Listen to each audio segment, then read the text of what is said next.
আমি আজি ৰাইজৰ দল আৰু কৃষক মুক্তি সংগ্ৰাম সমিতিৰ এটা প্ৰতিনিধি দলে এই বানত আটাইতকৈ বেছি ক্ষতিগ্ৰস্ত হোৱা নাজিৰা বিধানসভা সমষ্টিৰ নেপালী খুটি অঞ্চলত ৰাইজৰ লগত কথা পাতিবলৈ আহিছিলোঁ। ৰাইজক লগ পালোঁ। ইয়াত চাৰিটা পৰিয়ালৰ 4গৰাকী মানুহৰ মৃত্যু ঘটিছে। পাঁচগৰাকী মানুহৰ মৃত্যু ঘটিছে চাৰিটা পৰিয়ালৰ। মই মৃতকৰ প্ৰত্যেকটো পৰিয়ালক 50,000 টকাকৈ আৰু ইয়াত সকলো বানপীড়িত সকলো পৰিয়ালক 5,000 টকাকৈ আমাৰ দলৰ তৰফৰ পৰা আৰু মই বিধায়ক হিচাপে আগবঢ়াইছোঁ। নেপালী খুঁটিলৈ আহি এনেকুৱা অনুভৱ হৈছে যে এইখন এখন যুদ্ধ বিধ্বস্ত এটা এলেকা। মোৰ এনেকুৱা অনুভৱ হৈছে যেন বিদেশী ৰাষ্ট্ৰ এখনে যেন ইয়াত বোমা পেলাই দিলে। মুঠতে সম্পূৰ্ণৰূপে ধ্বংস হৈ যোৱা এটা এলেকা, যিটো এলেকাত অসমৰ বিভিন্ন জাতি আৰু জনগোষ্ঠীৰ মানুহে বসবাস কৰিছিলে। সেই সমস্ত এলেকাৰ 80টা ঘৰ সম্পূৰ্ণৰূপে উটুৱাই লৈ গ'ল। তাৰ ভিতৰত 6টা নে 7টা ঘৰহে অকল ৰ'ল। 80টা ঘৰৰ ভিতৰত 6টা নে 7টা ঘৰহে কেৱল ইয়াত ৰ'ল। বাকী গোটেইখিনি ঘৰে ইয়াত উটুৱাই লৈ গ'ল। 5জন মানুহৰ মৃত্যু ঘটিছে। তাৰে এগৰাকী মহিলা মৃতদেহ এই হাবিখনতে পৰি আছে বুলি এতিয়া তেখেতৰ স্বামীয়ে কৈছে অলপ আগতে। কিন্তু এতিয়ালৈকে যিহেতু ইয়াতে ৰেস্কিউ অপাৰেশ্যন ভালকৈ চলোৱা নাই আৰু চৰকাৰৰ পিনৰ পৰা এতিয়ালৈকে যিহেতু এই গাঁৱত আহি এতিয়ালৈকে দায়িত্ব সহকাৰে কাম কৰা নাই, গতিকে মৃতদেহ পৰি থকাৰ পাছতো সেই মৃতদেহ উলিয়াই অনা নাই বুলি আমাক তেখেতৰ স্বামীয়ে, কি নাম আছিলে তেখেতৰ স্বামী, আমাৰ শিৱেশ্বৰ কৰ্মকাৰে আজি আমাৰ সকলোৰে সন্মুখত অভিযোগ কৰিছে।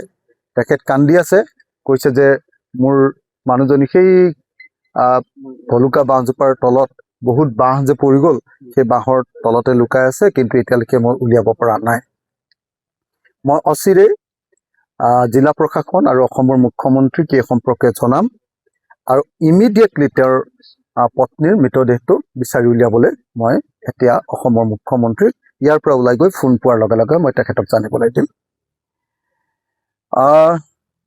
এইটো বৰ দুৰ্ভাগ্যজনক ঘটনা যে আটাইতকৈ ডাঙৰ ক্ষতিগ্ৰস্ত এলেকাটো হ'ল নেপালী খুঁটি, অথচ নেপালী খুঁটিলে ইয়াৰ স্থানীয় বিধায়কজন এতিয়ালৈকে অহা নাই। নেপালী খুঁটিলে এতিয়ালৈকে ডিজাষ্টাৰ মেনেজমেণ্ট ডিপাৰ্টমেণ্টৰ মন্ত্ৰী কেশৱ মহন্ত অহা নাই। নেপালী খুঁটিলে এতিয়ালৈকে water resource minister Sushanta Borgohain অহা নাই। আৰু নেপালী খুঁটিলৈ এতিয়ালৈকে ইয়াৰ গাৰ্জেন মিনিষ্টাৰ আৰু যিসকলক দায়িত্ব দিছে তেওঁলোকো এতিয়ালৈকে অহা নাই। আহিছে নেকি বাৰু ৰাইজ? অহা নাই? সঁচাকে অহা নাই? নাই অহা। সকলো ৰাইজে কৈ আছে যে কোনো মন্ত্ৰী, কোনো MLA এতিয়ালৈকে ইয়ালৈ অহা নাই। কেলে অহা নাই? তাৰ কাৰণটো হ'ল তেওঁলোকৰ ভয়। কাৰণ তেওঁলোকে যি ধৰণে এই অঞ্চলৰ মানুহক মৰিবলৈ এৰি দিলে, ৰাতিপুৱা 10 বজাত পানী বাঢ়িছে, আবেলি 3টা বজাত মানুহ উটুৱাই নিছে। এই সময়খিনিৰ ভিতৰত তেওঁলোকে সকলো মানুহকে উদ্ধাৰ কৰিব পাৰিলেহেঁতেন, কিন্তু নকৰিলে। নকৰাৰ কাৰণে তেওঁলোকে জানে যে তেওঁলোক জগৰীয়া। মানুহক ৰেস্কিউ অপাৰেশ্যন নকৰাৰ কাৰণে, উদ্ধাৰ নকৰাৰ কাৰণে তেওঁলোক যে জগৰীয়া এই কথাটো তেওঁলোকে জানে। 1 নম্বৰ কথা। আৰু সেই যে তেওঁলোকে জানে যে তেওঁলোকে ভুল কৰিছে, সেইকাৰণে তেওঁলোকে এতিয়ালৈকে ইয়ালৈ আহিবলৈ সাহস কৰা নাই। এইটো হ'ল প্ৰথম কথা।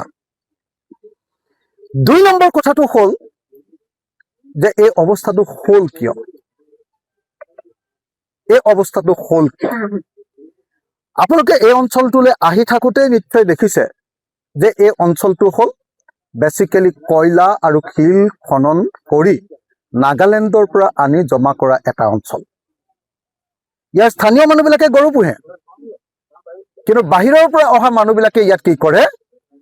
নাগালেণ্ডৰ পৰা শিল, বালি আৰু কয়লা খনন কৰি ইয়াত ডাঙৰ ডাঙৰ এনেকুৱা ধৰণৰ কয়লাৰ জমা কৰা ঠাই বনাইছে, যাৰ ফলস্বৰূপে কি হৈছে, এতিয়া পাহাৰৰ পৰা আমাৰ দিখৌ নৈখন পগলাৰ দৰে আহিছে। মই বাৰম্বাৰ কৈ আছো যে কয়লাৰ অবৈধ খননৰ কাৰণে এই ঘটনা সংঘটিত হবলৈ পালে,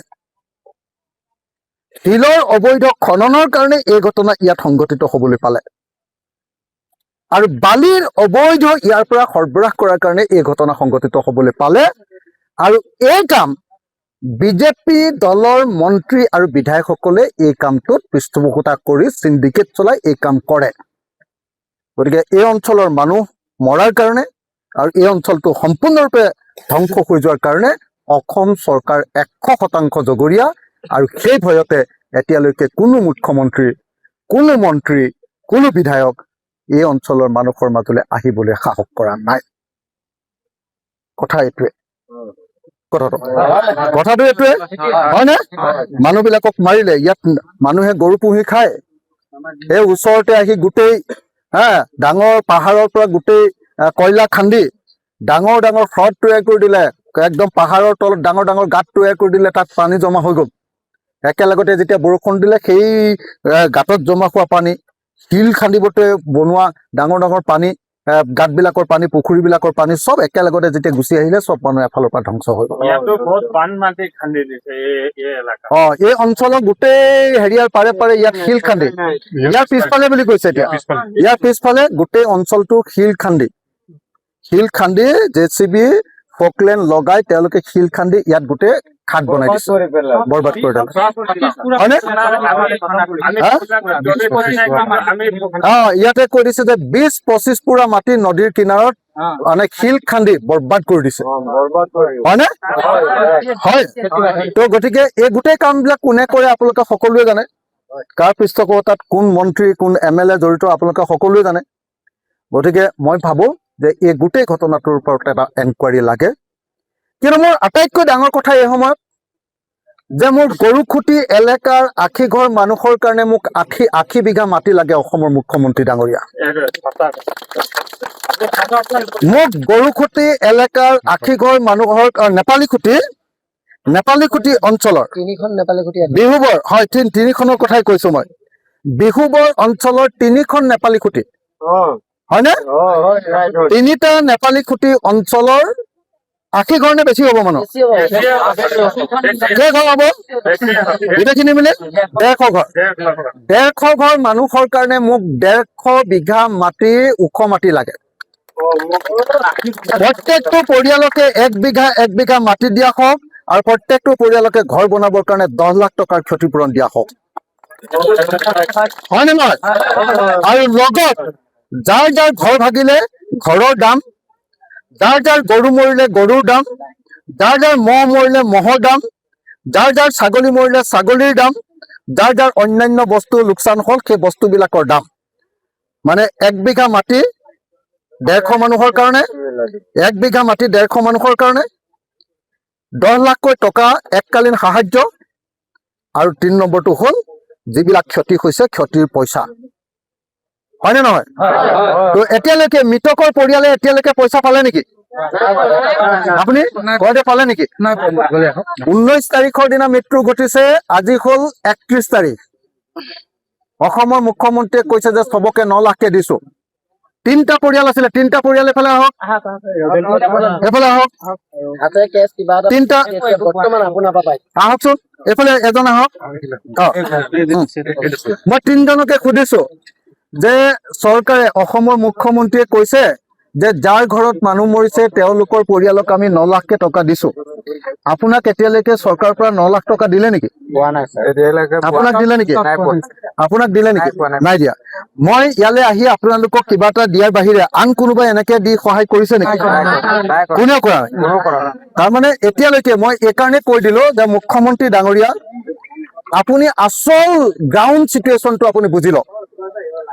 মই মোৰ নিজৰ সমষ্টিৰ প্ৰত্যেকটো এলেকালৈ গৈ প্ৰত্যেক ঘৰ মানুহক সকাহ দিয়াৰ চেষ্টা কৰিছো, কিন্তু আপোনাৰ MLA আৰু আপোনাৰ অভিভাৱক মন্ত্ৰীয়ে এতিয়ালৈকে আটাইতকৈ বেছি ক্ষতিগ্ৰস্ত য'ত 5জন মানুহ ঢুকাইছে এই আটাইতকৈ বেছি ক্ষতিগ্ৰস্ত পৰিয়ালকেইটাৰ এটা পৰিয়ালকো না ৰেচন দিছে না আপোনাৰ নাও দি মানুহ উদ্ধাৰ কৰিবৰ কাৰণে ব্যৱস্থা কৰিছে না তেওঁলোকক মৃতকৰ পৰিয়ালক কিবা এটা পইচা দিছে একো দিয়াৰে এতিয়ালৈকে ব্যৱস্থা কৰা নাই হয়নে নহয় একদম হয়নে মই মিছা কথা কৈছো নেকি এনেকৈ একদম 100% সঁচা এক মুঠি চাউলো চৰকাৰৰ পৰা দিয়া নাই কেৱল ৰাইজে আহি মানুহবিলাকক বচাই আছে হয়নে নহয় সাধাৰণ বাহিৰৰ পৰা অহা ৰাইজে বচাই আছে হয়নে নহয় অকল ৰাইজে বচাই আছে হয়নে হয় গতিকে এই মুহূৰ্তত মই একদম গ্ৰাউণ্ড চিটুৱেশ্যনটো একচুৱেল য'ত ঘটনা ঘটিছে সেই অঞ্চলৰ ঘটনা ঘটা